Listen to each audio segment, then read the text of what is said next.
अस्सलाम वालेकुम। हेलो बच्चों, कैसे हैं आप लोग? खैरियत से हैं? आज हमारी जो रिक्वेस्ट है वो है फर्स्ट इक्वेशन ऑफ मोशन।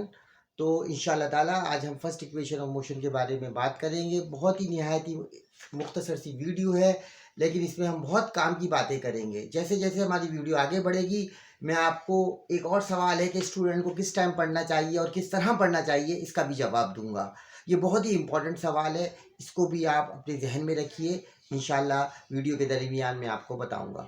देखिए, हमें जो है वो डिटरमाइन करना है, एग्जाम का सवाल है कि first equation of motion derivation v f is equal to v i plus a T.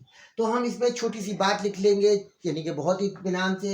Suppose the body is moving with initial velocity v i, यानी कि एक बॉडी है जो इनिशियल वेलोसिटी से मूव कर रही है। यानी कि एक आपके पास फॉर एग्जांपल एक आपके पास वाई एक्सिस है, एक एक्स एक्सिस है। बॉडी जो है वो ऑलरेडी मूवमेंट कर रही है, वो इनिशियल फेज पर नहीं है, बल्कि सर्टेन टाइम के बाद आपने उसको नोट किया तो इनिशियल वेलोसिटी उसकी वी आई थी। अब वो यहाँ ये कहना चाह रहा है आपसे, with uniform acceleration, uniform acceleration A, uniform acceleration a in a time t, now its final velocity becomes vf। यानी कि एक सर्टेन पॉइंट के बाद वो vf पर बॉडी आ गई, उसकी इनिशियल वेलोसिटी vi थी। तो यानी कि यहाँ आपने देखा कि जो एक्सेलरेशन इन्वॉल्व है विद रिस्पेक्ट टू टाइम, एक सर्टेन चेंज आ रहा है vf और vi। तो आप जानते हो कि जब भी वेलोसिटी के दरमियान चेंज आएगा, आप उसको स्मॉल चेंज को किससे रिप्रेजेंट करेंगे? डेल्टा वी से। तो small change in velocity delta v is equal to v f minus v i, change in velocity, equation 1। As you know that कि भाई एक्सेलरेशन क्या होता है? एक्सेलरेशन होता है rate of change of velocity. As we know that the acceleration is the rate of change of velocity with respect to time. With respect to time. To substitute the value of delta v, this value, in equation 2. Put the value of delta v in equation 2. Now a is equal to vf minus vi upon t. This is the definition of acceleration rate of change of velocity.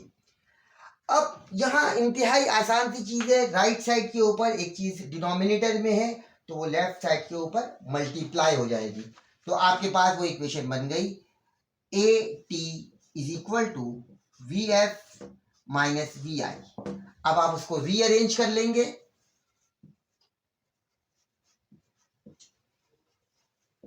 Rearrange a t is equal to v f minus v i, और v f is equal to, ये इधर आ जाएगा right से left की तरफ, v i plus a t. This is the required equation of first equation of motion. अब मैंने आपको बताया था जैसे वीडियो के शुरू में कि भाई हमें किस तरह स्टडी के लिए अपने पोस्चर को, अपने आप को रखना है। तो बहुत ही इसका आसान सा जवाब है, आप जिस तरह से एग्जाम देते हो उसमें आप किस पे बैठते हो? चेयर पे बैठते हो, डेस्क पे बैठते हो? बेहतरीन तरीका है स्टडी करने का, आप बैठ के पढ़ें, कुर्सी पे बैठ के पढ़ें या किसी डेस्क के ऊपर बैठ के पढ़ें। लेट कर टहल कर बिल्कुल ना पढ़ें। जो आपका इनपुट है वही आपका आउटपुट होगा।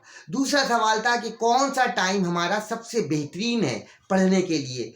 तो देखें, हमारा जो सबसे बेहतरीन टाइम है अकॉर्डिंग टू द साइंस और अकॉर्डिंग टू द इस्लाम, कि भाई आप रात में बस 10 बजे तक सो जाएं।